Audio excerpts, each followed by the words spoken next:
Pernah ku berjalan dalam kegelapan, mencari arah di persimpangan. Banyak persoalan datang menguji, namun ku masih berdiri.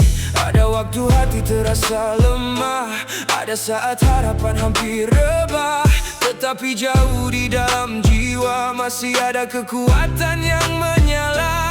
Ku belajar dari setiap luka, ku belajar dari setiap kecewa. Kerana hidup bukan tentang mudah, tetapi bagaimana kita bertahan. Aku takkan diam, walau badai datang menghampiri. Aku akan terus melangkah dengan harapan dalam diri. Aku takkan diam, walau jalan penuh cabaran. Kerana setiap air mata akan menjadi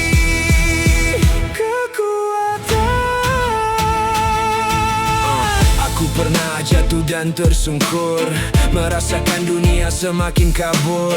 Namun waktu mengajarku perlahan bahawa sabar membawa ketenangan. Tidak semua mimpi datang segera, tidak semua jalan penuh bahagia, tetapi hati yang terus percaya akan menemukan sinarnya.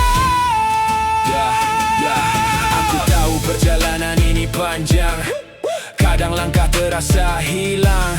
Banyak cerita yang tidak terlihat, banyak perjuangan yang ku simpan rapat. Aku bukan insan tanpa kelemahan, aku juga pernah rasa kehilangan. Tapi setiap kali aku diuji, aku temui kekuatan dalam diri. Bukan tentang siapa paling hebat, bukan tentang siapa paling kuat, tetapi siapa yang terus bertahan walau dihujani dugaan. Hari demi hari ku terus belajar menghadapi hidup dengan sabar. Kerana aku percaya suatu masa akan tiba saatnya bahagia.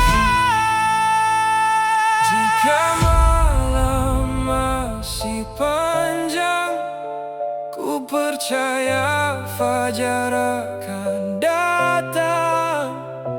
Jika langkah masih berat, ku kuatkan hati untuk melangkah.